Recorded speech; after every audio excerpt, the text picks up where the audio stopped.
sungguh baik dalam setiap kehidupan kita. Mari saya mengajak kita tenangkan hati kita. Kita datang dengan penuh sukacita limpah dengan syukur. Kita naikkan ucapan syukur kita yang terbaik bagi Tuhan. Terima kasih Yesus. Selamat pagi Bapa, selamat pagi Roh Kudus. Ini kami anak-anak-Mu yang penuh dengan kerinduan datang di hadapan-Mu, yang penuh limpah dengan syukur Tuhan. Mengucap syukur buat kasih-Mu yang ajaib, cinta-Mu yang luar biasa Tuhan, yang Engkau nyatakan dalam kehidupan kami. Pagi hari ini Tuhan, layakkan kami Tuhan. Biar setiap ibadah kami ini Tuhan boleh berkenan di hadapan-Mu. Biarlah segala pujian penyembahan kami Tuhan sampai kepada Engkau, jadi dupa yang berbawa harum di hadapan-Mu Tuhan. Layaklah Engkau dipuji dan disembah Tuhan. Biarlah kami masuk dalam ruangan kudus-Mu ini Tuhan. Ini setiap kami Bapa.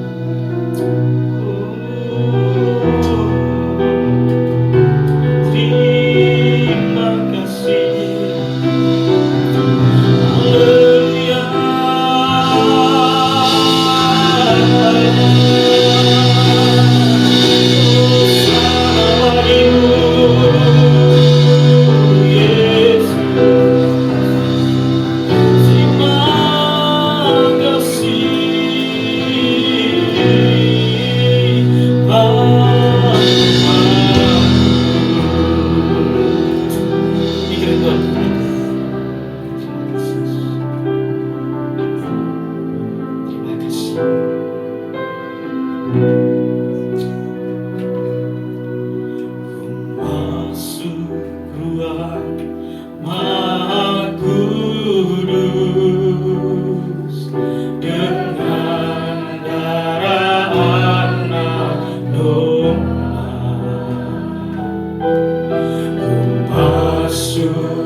ucapan syukurmu yang terbaik bagi Tuhan. Jika dalam kehidupanmu engkau melewati banyak hal, sungguh itu semua karena Yesus. Sungguh semua itu karena kasih Tuhan. Naikkan setiap pujianmu yang terbaik bagi Tuhan. Kau layak disembah Tuhan. Kau layak diagungkan. Kau layak dimuliakan. Kau banggakan. Terima kasih Tuhan. Terima kasih Yesus.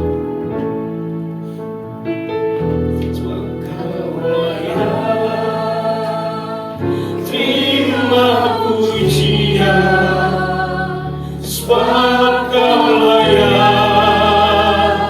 Terima pujian, sebab Kau layak. Ku agungkan Yesus, Raja di atas segala.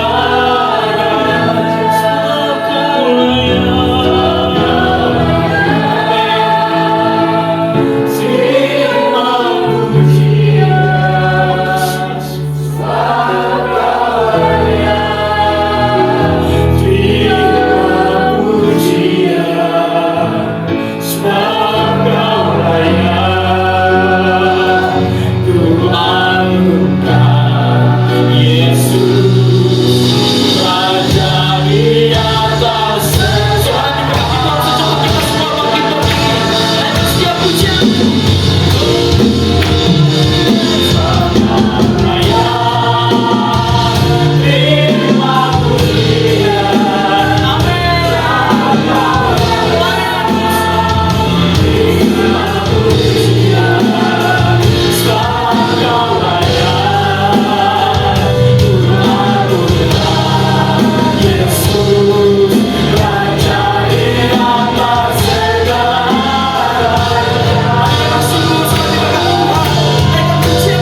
kasih Tuhan yang tiada berkesudahan dalam kehidupan kita.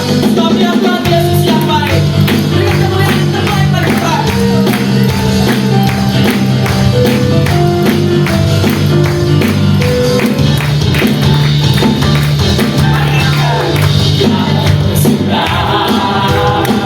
Kasih setiamu Tuhan, amin, selalu baru lama bagiku.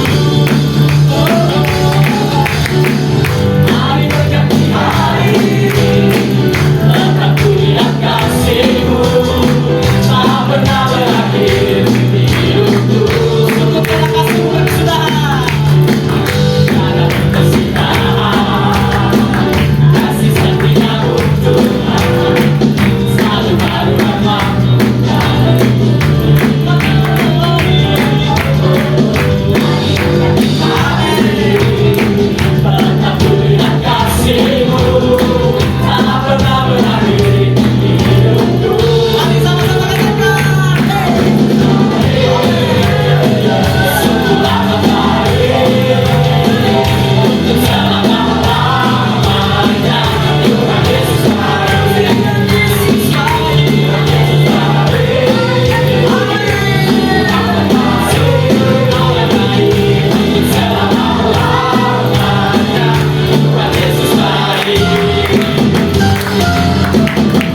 bisa bersuka cita semua karena kebaikan Tuhan.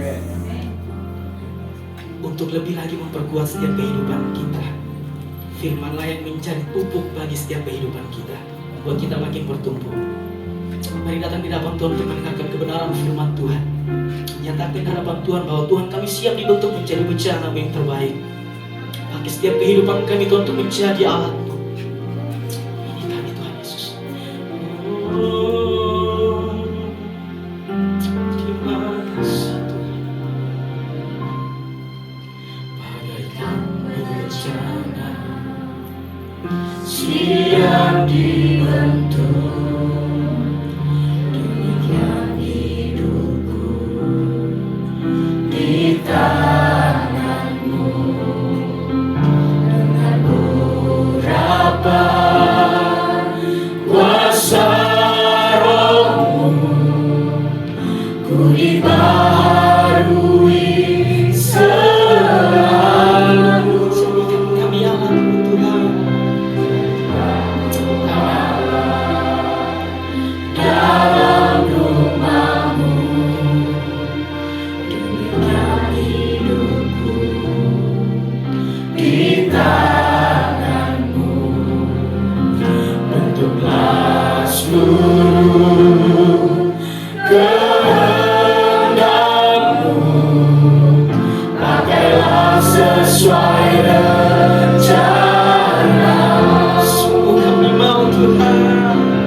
kembali di tempat ini ya Tuhan, untuk kami memuji, menyembah-Mu, memuliakan nama-Mu.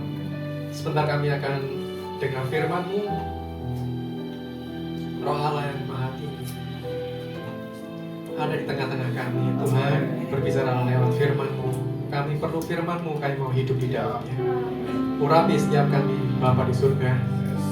Urapi setiap kami, bebaskan setiap kami, karena kebenaran itu akan memerdekakan. Kami bersyukur berbicara di tengah-tengah kami. Dalam nama Tuhan kami Yesus. Amin. Silakan duduk Bapak Ibu Saudara. Firman yang akan saya sampaikan pagi hari ini tuh judulnya stand out, Saudara. Stand out. Saya bukannya ke-Inggris, Saudara, ke-Inggrisan, Saudara, ke-Inggrisan, tapi firman hari ini itu saya berikan judul stand out lah. Stand out itu kalau dalam bahasa Indonesianya itu paling sederhana adalah menonjol, Bapak Ibu Saudara, menonjol. Kalau kita lihat American Idol, Indonesian Idol final gitu ya, final mungkin 3 peserta atau 4 peserta terakhir, waktu kita nonton itu kan kita jadi penonton, kita bisa merasakan ya, ini lebih nih rasanya dari yang itu, lebih gitu. Dan itulah stand out, Saudara. Ketika ada orang, mungkin 5 orang nyanyi dalam sebuah festival lagu dan kita melihat ada salah seorang yang rasanya kok lebih menonjol ya, gitu. Itu stand out. Baca dulu aja ya.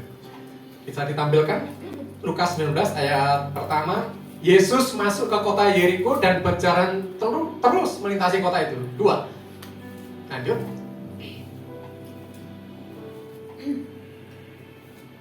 Di situ ada seorang bernama siapa, Saudara? Sakeus, kepala pemungut cukai. Ya, ada seorang bernama Sakeus, kepala pemungut cukai, dan ini yang juga penting nih. Dan ia seorang yang kaya. 3. Ia berusaha untuk melihat orang, apakah Yesus itu. Tapi ia tidak berhasil karena orang banyak, sebab badannya pendek. 4. Lanjut. Maka berlarilah ia mendahului orang banyak, Saudara. Lalu memanjat pohon ara untuk melihat Yesus yang akan lewat di situ. Lanjut. Ketika Yesus sampai ke tempat itu, ia melihat ke atas dan berkata, Sakeus, segeralah turun, sebab hari ini aku harus menumpang di rumahmu. Lanjut. Lalu Sakeus segera turun dan menerima Yesus dengan sukacita. 7. Tetapi semua orang yang melihat hal itu bersungut-sungut, katanya, ia menumpang di rumah orang berdosa. Tetapi Sakeus berdiri dan berkata kepada Tuhan, Tuhan, setengah dari milikku akan kuberikan kepada orang miskin. Dan sekiranya ada sesuatu yang kuperas dari seseorang, akan kukembalikan 4 kali lipat. Lanjut. Kata Yesus kepadanya, hari ini telah terjadi keselamatan kepada rumah ini, karena orang ini pun anak Abraham. Ayat 10. Sebab anak manusia datang untuk mencari dan menyelamatkan yang hilang. Bapak Ibu Saudara, kalau kita membaca ayat ini dalam pemahaman kita sebagai orang Indonesia, kita tentu tidak mendapatkan pemahaman yang 100%. Kita nggak paham ceritanya nih. Oh, pasti ketemu, Sakeus biasalah. Oh, pemungut cukai. Oh, orang kaya. Terus apalagi dia bilang, oh Tuhan, tak berikan setengah hartaku untuk orang miskin. Ya, biasalah, sedekah lah ya, gitu ya. Terus Sakeus ngomong lagi, nanti yang kurugikan Tuhan, yang pernah dirugikan oleh Sakeus, ya tak ganti. Berapa, Saudara? 4 kali lipat. 400%. Kalau hitungan akuntansinya itu 400% tak ganti. Kita ketika mendengar cerita ini, kita cuman, oh iya, gitu aja ya, nggak ada menariknya. Tapi yang lebih hebat, Saudara, ketika Tuhan berjumpa dengan Sakeus ini, Tuhan berkata, ini anak Abraham, keselamatan datang di tengah-tengah rumah ini. Sampai Tuhan juga mengatakan, sebab anak manusia datang untuk mencari dan menyelamatkan yang hilang. Saudara, ini adalah khotbah yang disampaikan oleh teman saya waktu doa pagi di bulan Januari itu, Saudara. 10 menit saja. Tapi waktu saya di tengah-tengah doa pagi itu, Saudara, sementara saya juga setengah sadar kan, Saudara.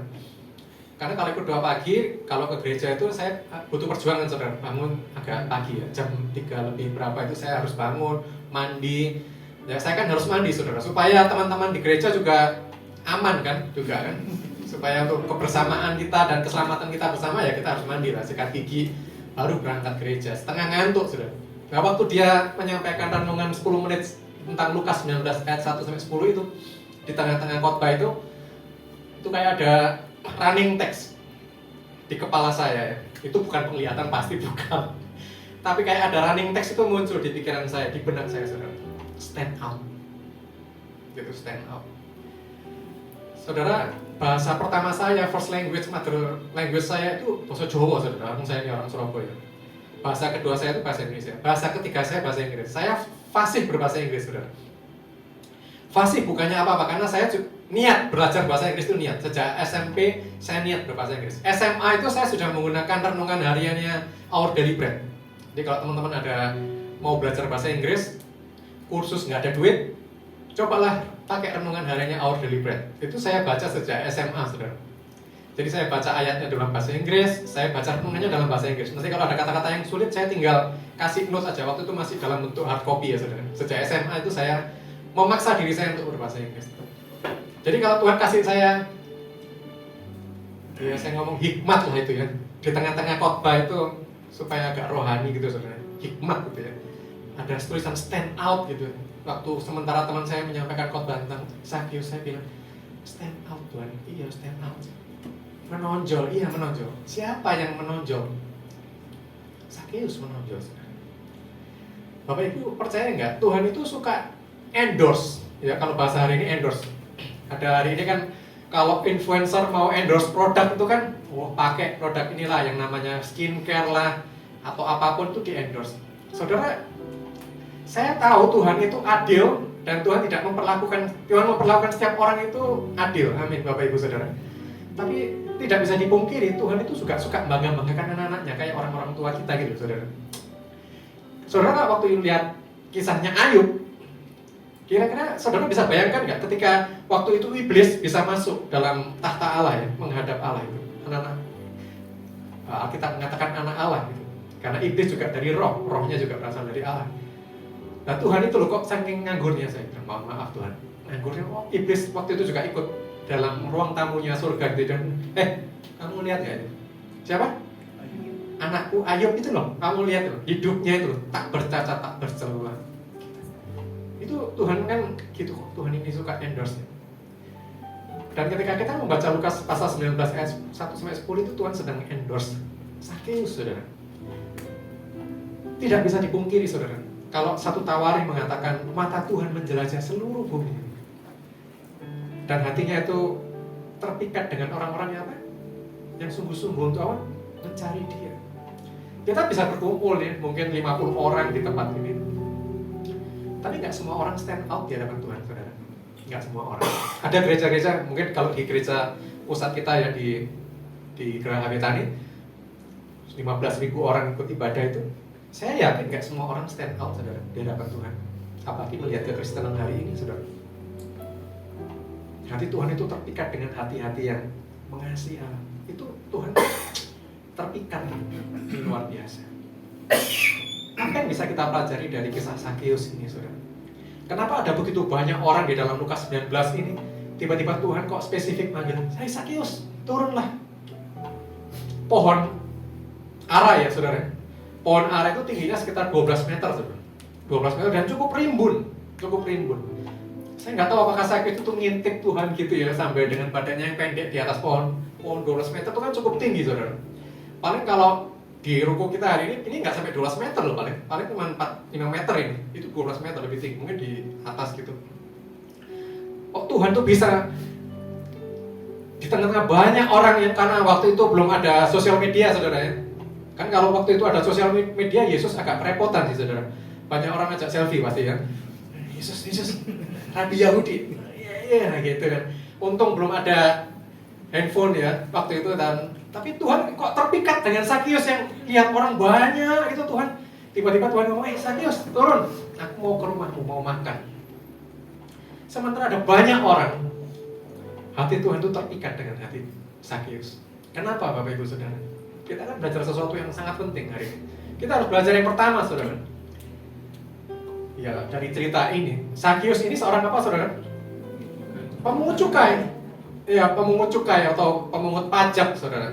Bekerja untuk kerajaan Romawi, which is Kerajaan Romawi itu adalah penjajah mereka hari itu. Ini bukan pekerjaan yang disukai oleh orang-orang Yahudi waktu itu, saudara. Kenapa? Karena mereka yang bekerja untuk pemerintahan Romawi itu dianggap sebagai pengkhianat. Kenapa? Karena biasanya para pemungut cukai ini dia akan memungut pajak kan? Ya, memungut pajak. Ya kita tahu lah pegawai pajak di seluruh dunia ini, saudara. Terutama di Kazakhstan ya, saudara ya. Di Indonesia enggak. Itu dimusuhi banyak orang. Dan Sakyus itu sudah menerima stempel kamu itu pengkhianat di hadapan orang-orang Israel. Dan hal yang luar biasa yang membuat hati Tuhan itu terpana, Bapak Ibu Saudara, adalah yang pertama ketika di ayat yang ke-8 ya. Coba tampilkan ayat ke-8. Ayat ke-8 itu Tuhan berkata begini. Sakyus berkata begini, Tuhan, setengah dari milikku akan kuberikan kepada orang miskin. Bapak Ibu kalau membaca kitab Lukas ini di dalam pasal-pasal yang kita baca barusan ya, pasal 19. Kalau Bapak Ibu membaca di pasal 18, saudara akan menemukan cerita tentang apa? Masih ingat gak Lukas 18? Anak muda yang kaya. Anak muda yang kaya suatu hari berjumpa dengan Yesus dan berkata, Rabi, apa yang harus aku lakukan supaya aku memperoleh hidup yang kekal? Hidup yang kekal di sana itu adalah hidup yang berkualitas, saudara. Dalam teks aslinya. Tuhan berkata apa kepada anak muda yang kaya itu? Lukas 18.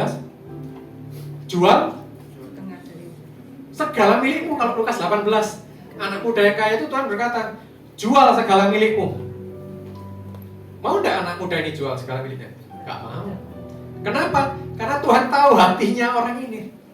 Tuhan tahu hati anak muda yang kaya di dalam Lukas 18 itu tidak kepada Tuhan. Dia terikat dengan apa? Kekayaannya. Ya, Tuhan uji, ya udah kamu jual aja segala milikmu. Nanti terus kamu kembali ikut aku, kata Tuhan. Tapi waktu di dalam perjumpaan Tuhan dengan Sakyus yang kaya ini juga, saudara, ini juga tidak kalah kaya nih, saudara. Apa Tuhan minta Sakyus untuk jual miliknya? Di ayat-ayat ini, saudara?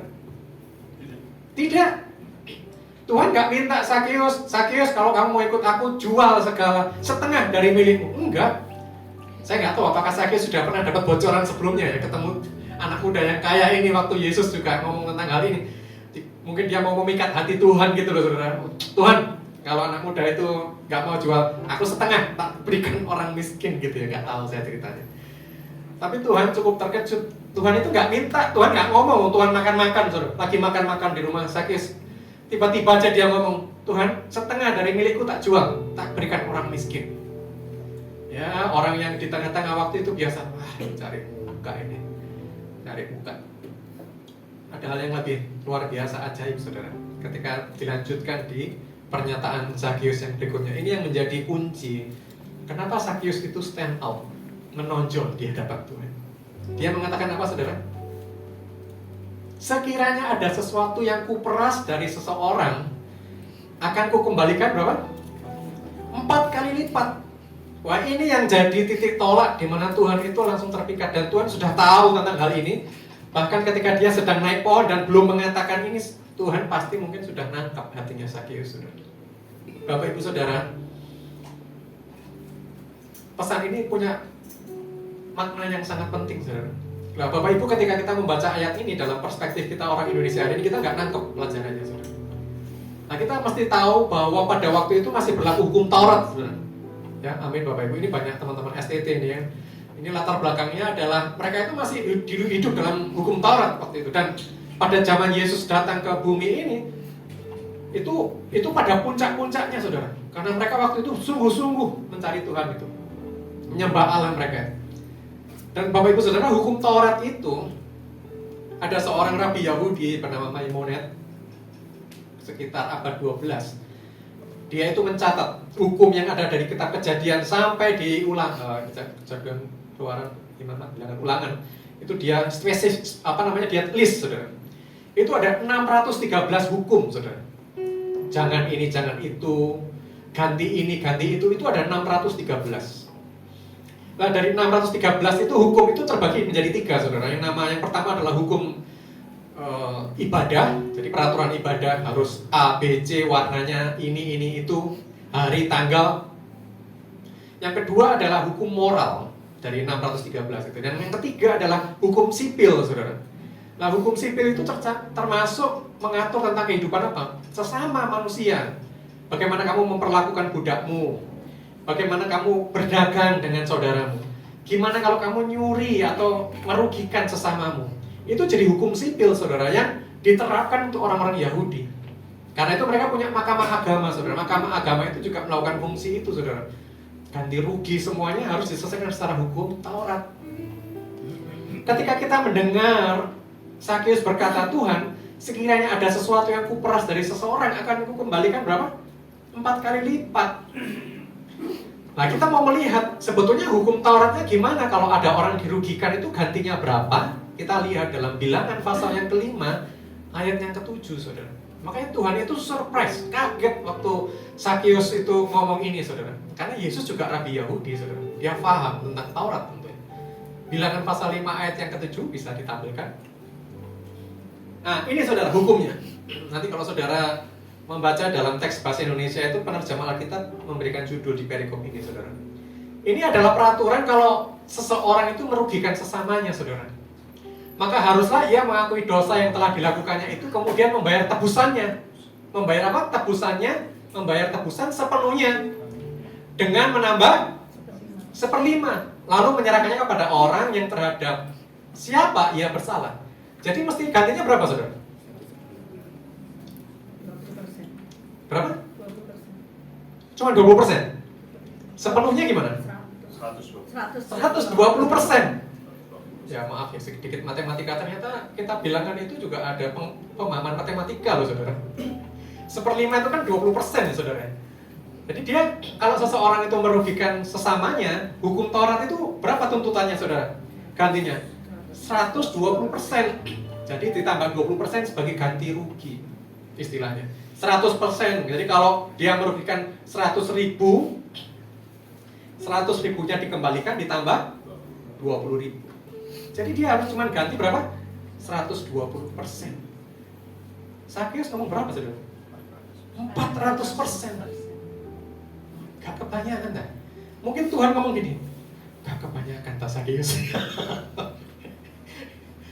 Wong cuman hukumnya itu 120, ngapain kamu ngasih 400?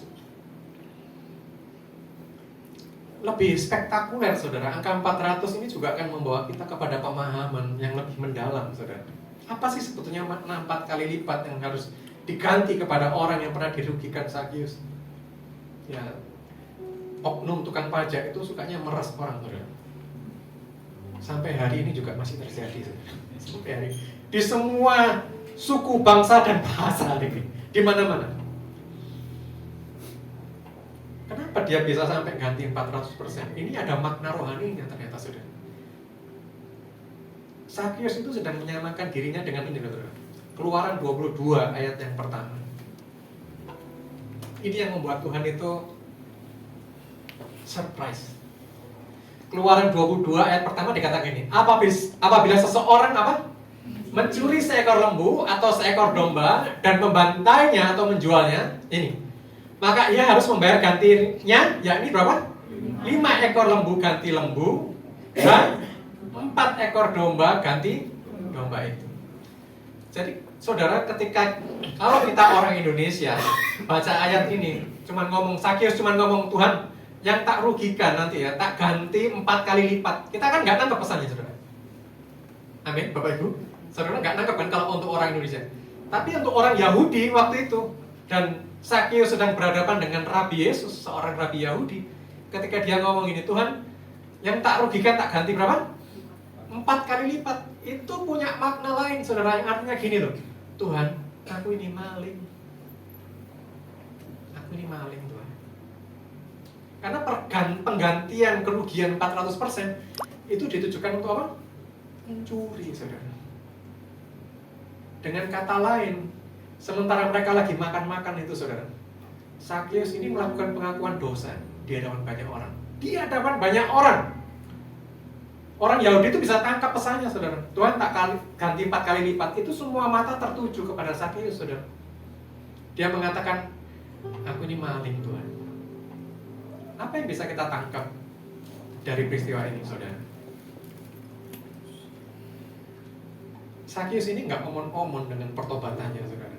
Perjumpaannya dengan Yesus itu menghancurkan hati, saudara. Menghancurkan hatinya.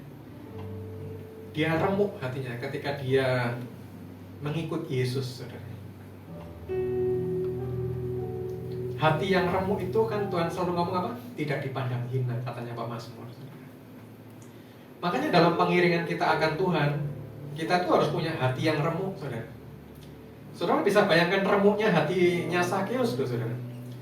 Sudah setengah harta dari hartanya itu diberikan orang miskin, yang pernah dia rugikan juga diganti 4 kali lipat. Saya mikir-mikir, lah saya ini background saya akuntansi, saudara. Saya ini sarjana akuntansi. Tak pikir-pikir, apa gak bangkrut ya Sakyus ini? Apa gak bangkrut Sakyus ini? Tapi kita bisa melihat apa? Keseriusannya untuk mengikut Tuhan itu terlihat, saudara. Amin, Bapak Ibu saudara. Demikian juga dengan kita hari ini, kekristenan kita hari ini, saudara. Kita itu Kristen serius atau enggak itu kelihatan kok, saudara. Mungkin orang lain nggak lihat, saudara, tapi Tuhan lihat dalam kedalaman hatimu itu loh. Dalam kedalaman hati kita itu Tuhan bisa melihat kita ini serius nggak ikut Tuhan. Waktu Tuhan berjumpa dengan Sakyus ini, kira-kira Tuhan bisa merasakan nggak bahwa dia itu mengasihi Tuhan, saudara? Sakyus ini pasti bisa merasakan Tuhan. Makanya Tuhan ngomong, Tuhan kasih endorse-nya apa, Tuhan? Hari ini telah terjadi keselamatan kepada rumah ini karena anak ini pun anak Abraham.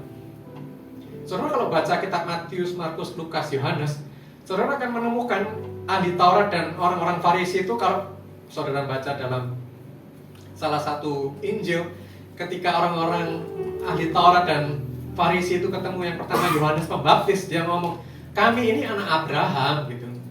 Apa yang dikatakan oleh Yohanes Pembaptis?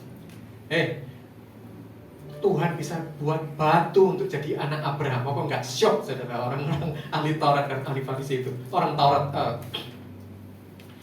Dengan kata lain, Yohanes Pembaptis ngomong, bukan orang Israel aja yang bisa dijadikan anak-anak Allah. Dari batu itu Tuhan bisa jadikan anak-anak Allah, anak-anak Abraham.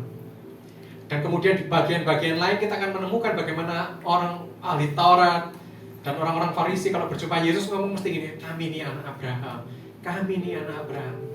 Tapi Yesus ngomongnya apa? Kamu ular beludak, kamu kuburan, gitu kan. Waduh, Yesus itu luar biasa, saudara.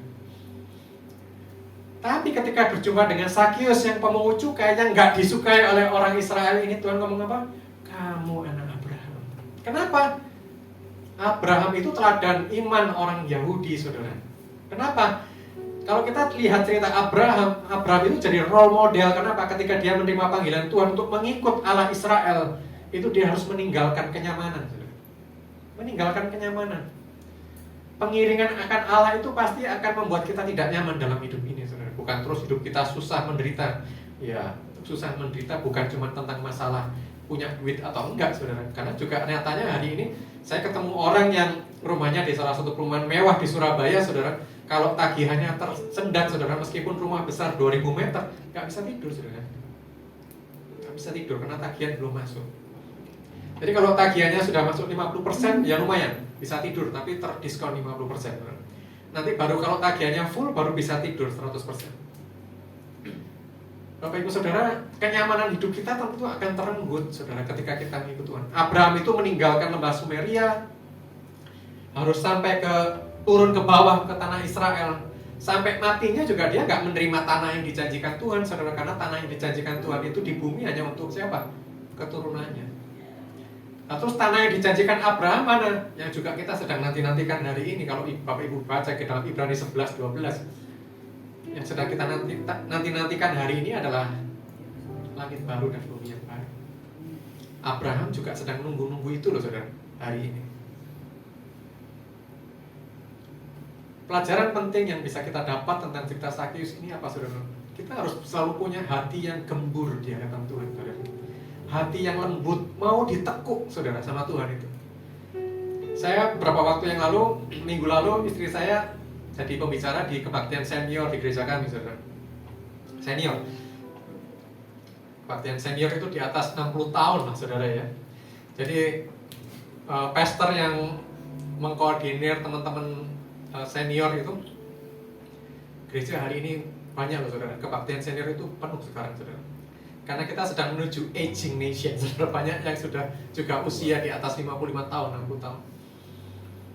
Jadi pendetanya ngomong gini, pastornya, Bapak Ibu Saudara, salah satu penyakit usia senior adalah apa? Penyakitnya namanya SKD saudara, itu penyakitnya. Ya semua orang ketawa kan, karena mereka udah paham itu. SKD itu adalah salah satu penyakit juga yang rasanya nggak perlu nunggu senior sih menurut saya. Itu sakarepe dhewe saudara, SKD itu saudara. Amin, Bapak Ibu. Berapa banyak dari kita itu sakarepe dhewe? Ya, semua katanya Ibu ini. Semua. Kita ini sakarepe dhewe kok, hidup sakarepe dhewe kok. Mau nggak perlu, kita nggak perlu lihat strata sosial lah, mau miskin, mau kaya. Semua orang itu punya kecenderungan sakarepe dhewe. Seenaknya sendiri hidup ini. Supaya kita nggak sakarepe dhewe itu kita perlu punya hati yang hancur di hadapan Tuhan. Kenapa? Karena hati yang hancur dan remuk itu akan membuat kita mudah dibentuk oleh Tuhan. Amin, Bapak Ibu. Hati yang remuk itu perlu kita jaga, saudara. Kenapa? Makanya kalau kita melihat, mendengar pengajaran Yesus tentang perumpamaan firman yang ditabur, kan tentang bicara tanah, saudara ya. Nah, tanahnya ada yang apalah, kena angin lah, tidak tertanam lah, keras lah. Kita harus punya hati yang lembut di hadapan Tuhan untuk mau apa? Ditekuk oleh Tuhan, saudara. Kalau kita nggak bisa ditekuk oleh Tuhan, waktu kita udah usianya udah bertambah usia, kita bisa jadi orang yang katanya bahasa Ibrani itu ngengkelan, saudara. Itu ngengkelan, susah ditekuk. Kalau kita susah ditekuk itu udah patah, saudara. Itu repot ya, udah patah. Mari kita punya hati seperti Sakius ini, saudara. Saudara bisa melihat hancur hatinya Sakius ketika mengikut Tuhan itu, saudara. Itu membuat kita akan lembut di hadapan Tuhan. Ketika kita nanti sampai pada waktunya juga, Tuhan tetap menjumpai hati kita lembut. Kenapa Tuhan izinkan permasalahan dalam hidup ini? Kenapa kita lahir dari keluarga yang mungkin buat kita tidak menyenangkan? Kenapa saya pernah pelayanan di anak-anak, saya pernah pelayanan mahasiswa, saudara. Jadi ada anak mahasiswa yang saya layani itu ngomongin, Kak, kalau ngomong tentang surga dan neraka, Kak, kalau ngomong neraka itu nggak usah nanti kok, Kak, katanya dia gitu. Kenapa? Neraka itu saya temui di rumah, katanya. Nggak usah jauh-jauh, Kak. Neraka itu di rumah Anda. Kenapa? Karena dia melihat tiap hari papa mamanya berantem, saudara. Dalam beberapa kasus ekstrim, salah seorang adik rohani saya itu melihat mamanya itu dianiaya papanya di KDRT. Di KDRT. Setiap minggu dia melihat mamanya pergi ke gereja, saudara. Pergi ke gereja. Setiap minggu dia melihat mamanya itu diajar sama papanya. Dia bilang, Kak, neraka nggak usah jauh-jauh nanti. Itu sudah datang di rumah saya setiap hari. Kenapa ada orang-orang yang bisa melakukan kejahatan seperti itu? Karena nggak punya lembut hati di hadapan Tuhan, saudara. Ya, orang-orang seperti ini nanti akan berhadapan dengan Tuhan, saudara. Milikilah hati yang lembut di hadapan Tuhan, saudara. Bagaimana kita melembutkan hati? Kita perlu perjumpaan dengan Tuhan, saudara. Lewat saat teduh kita jumpa dengan Tuhan. Rasanya hari-hari ini banyak orang Kristen nggak melakukan saat teduh, saudara. Saya kok punya keyakinan, saudara. Ya, saya beberapa kali ada dalam kelas-kelas pemahaman Alkitab di gereja kami itu, saudara, itu banyak orang, saudara, meninggalkan saat teduhnya karena hari ini diganti TikTok. Jadi sambil nganggur-nganggur nunggu jadwal kuliah, lihat TikTok rohani. Oh, ini Tuhan bicara. Tuhan bicara lewat reels di IG gitu. Saudara, kita perlu ketemu Tuhan langsung, saudara. Kita nggak perlu influencer TikTok atau influencer IG untuk kita ketemu dengan Tuhan. Bahkan pendeta hebat sekalipun itu tidak menggantikan perjumpaan saudara dengan secara pribadi dengan Tuhan, saudara. Ada yang ikut doa pagi, hamba Tuhan. Setiap pagi ikut doa pagi. Bagus. Bagus. Tapi kerohanianmu tidak tergantung pada hamba Tuhan itu, saudara. Ini saya harus sampaikan dengan sangat jelas. Saudara harus jumpa dengan Tuhan secara pribadi. Pribadi, saudara. Perjumpaan dengan Tuhan itu harus pribadi. Tidak bisa ada mediator di tengah-tengah kita. Perjumpaan Tuhan pribadi perlu kita miliki. Boleh ikut doa pagi dengan hamba Tuhan setiap pagi, good, bagus. Tapi saudara mesti tambah dengan perjumpaan saudara secara pribadi dengan Tuhan. Baca firman sendiri. Hari ini banyak materinya. Sampai yang gereja sesat pun, yang dikatakan sesat sekalipun juga punya renungan harian saudara hari ini. Tergantung saudara mau pilih yang mana. Di handphone kita ini banyak renungan harian, satapan rohani, our daily bread, bla bla bla, banyak. Tergantung saudara mau pilih yang mana. Yang menurut saudara bisa membantu, yang menurut saudara bisa membangkitkan kerinduan saudara akan Tuhan. Ikuti dengan tekun saudara. Itu akan membuat hati kita lembut saudara. Datang ibadah saudara setiap minggu. Karena hari-hari ini gereja itu belum 100% loh saudara. Jemaat balik itu belum 100% saudara. Gereja-gereja yang dulu sebelum COVID kebaktian 45 kali, hari ini tuh susah untuk kembali 45 kali. Betul ya Pak Edi? Pak Edi ini ketemu dengan ribuan hamba Tuhan saudara. Berapa banyak gereja yang sudah kembali lagi waktu ibadahnya? Nggak banyak saudara. Nggak banyak. Kenapa? Karena sudah banyak juga yang mager online. Saya sudah sering sampaikan kan, kalau di sini saya ulang karena ini penting saudara. Saudara jangan ikut ibadah online. Karena nanti surganya saudara itu juga online. Itu loh saudara. Virtual nanti. Mau dapat surga virtual online?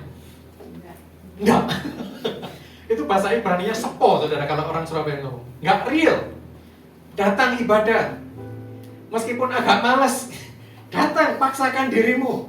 Gitu. Api-apikan saudara. Hampiri Tuhan. Ayo kita memiliki hati yang lembut seperti Sakius ini saudara. Bapak Ibu, satu hal juga yang menurut saya juga penting, kadang-kadang Tuhan tinggalkan, dalam tanda kutip tinggalkan masalah, dan biarkan masalah itu tinggal dalam hidup kita. Supaya apa saudara? Supaya hati kita lembut di hadapan Tuhan. Amin Bapak Ibu. Saya punya tante saudara. Punya tante, sebelum menikah itu karirnya bagus saudara. Dia bekerja di sebuah perusahaan Jepang, fasih berbahasa Jepang, punya karir bagus. Menikah dengan seorang laki-laki. Nah ini saya juga mau infokan. Makanya kalau mau nikah itu mesti buka mata lebar-lebar saudara. Jangan cuman hati, pikirannya juga dipakai nih, pakai nih.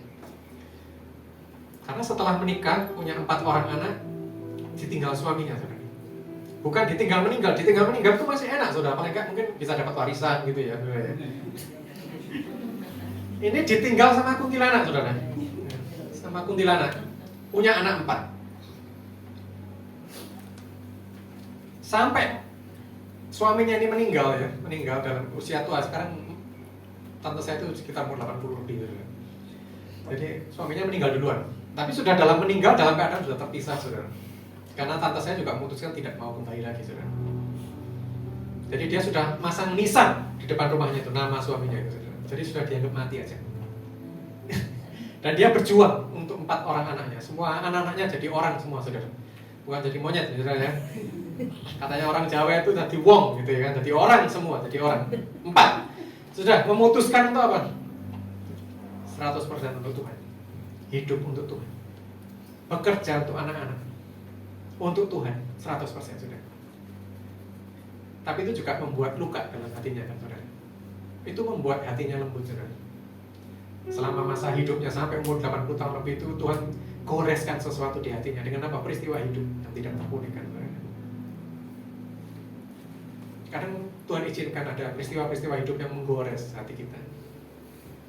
Supaya apa saudara? Supaya kita seperti Sakius, punya kelembutan hati.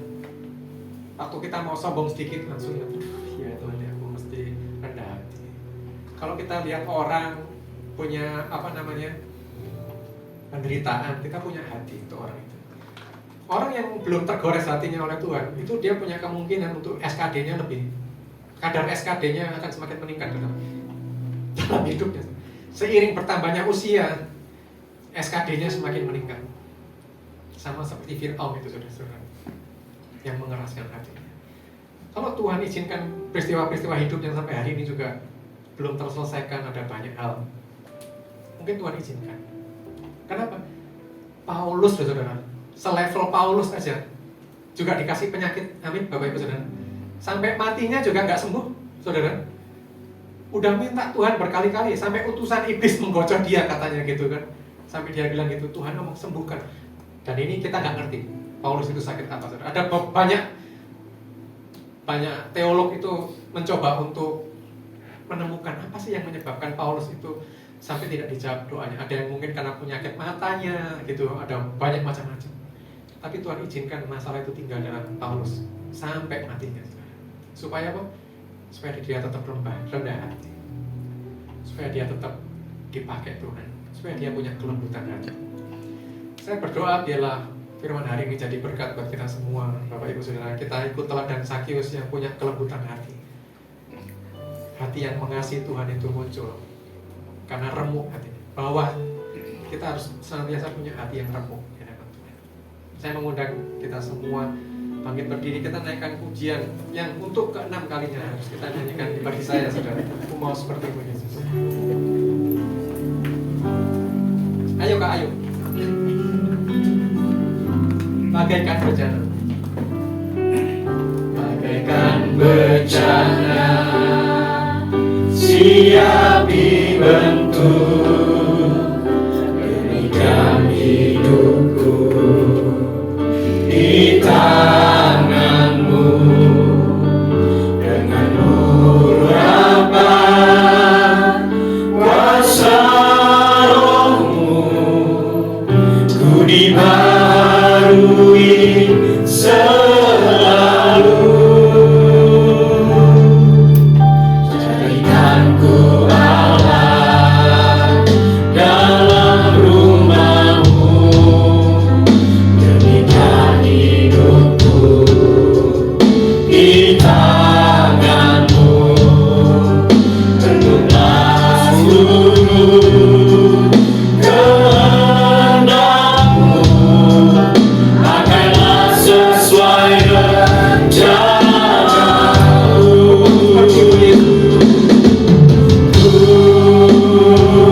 Mau sepertimu Yesus, sempurnakan selalu dalam setiap jalanku, memuliakan namamu.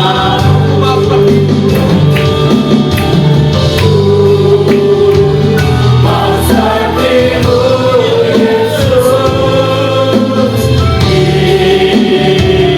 sempurnakan selalu dalam setiap jalanku, memuliakan namamu.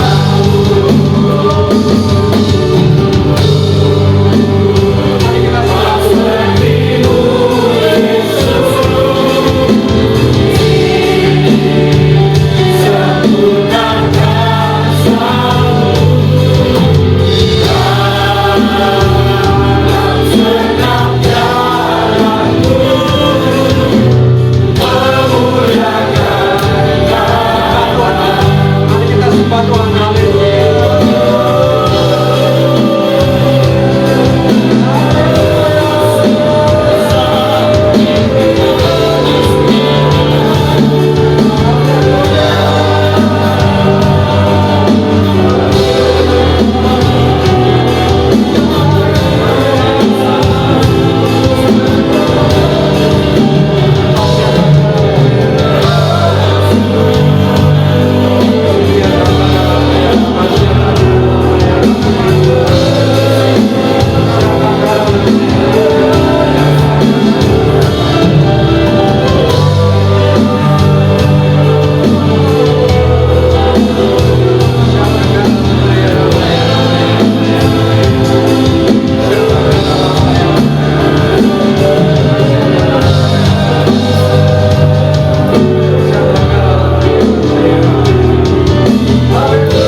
Kenapa kadang-kadang Tuhan izinkan permasalahan tinggal tetap dalam hidup kita, saudara?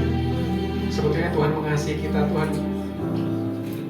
menggunakan permasalahan yang harus kita hadapi mungkin bertahun-tahun, mungkin belasan tahun tidak terselesaikan, karena sebetulnya Tuhan ingin membuat hati kita gembur, hancur hati di hadapan Tuhan seperti Sakyus. Dan itu untuk menyelamatkan kita. Hati yang lembut, hati yang hancur juga akan membuat kita tetap punya kemurahan hati bahkan ketika kita keberkatan. Ketika kita punya hancur hati di hadapan Tuhan, tentu kita akan punya kasih, belas kasih terhadap sesama. Kita bisa nangkap penderitaan orang lain dan kita bisa melakukan sesuatu bagi mereka. Untuk menjadi seperti Yesus, seperti lagu yang kita naikkan ini, kita perlu hancur hati di hadapan Tuhan dan punya lembut hati. Karena hati yang remuk tidak dipandang hina oleh Tuhan. Itu adalah hati yang diingini Tuhan.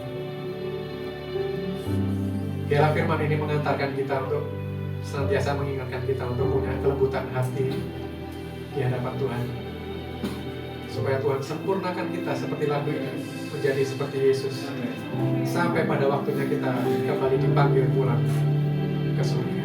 Aku mau seperti Yesus.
Menyampaikan akan isi hatimu.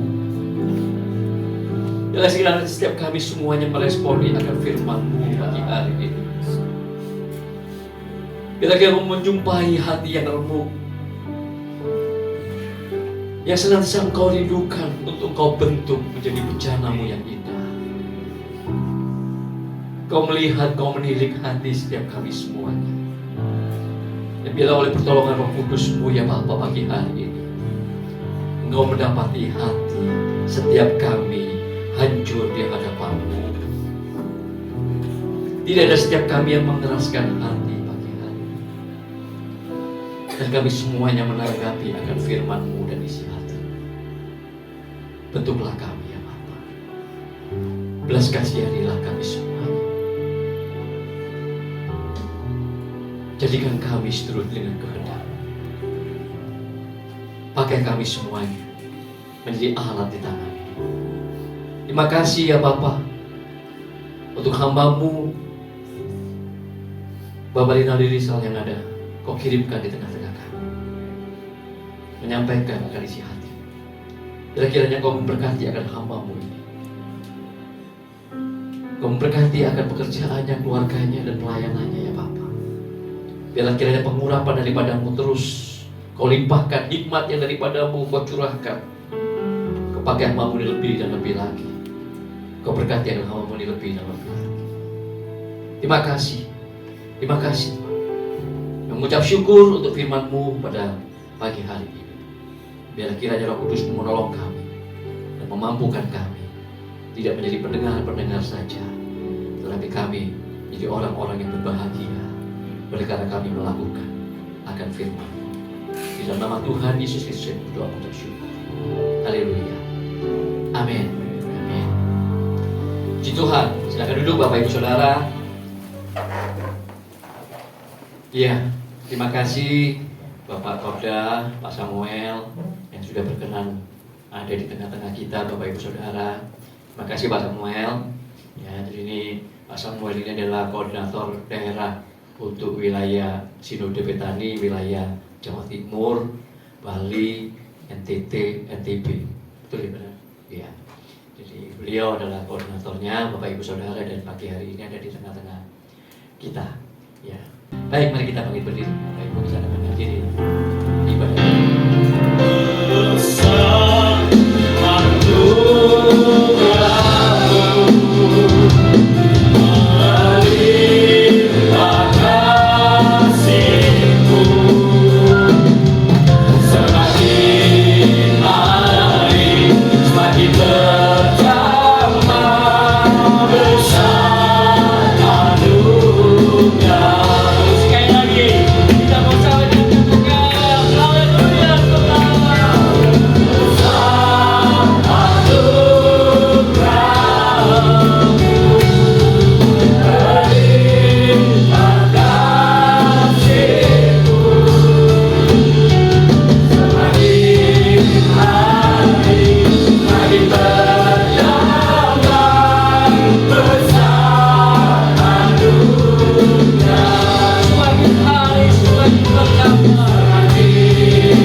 Menaikkan doa buat saudara kami Maya.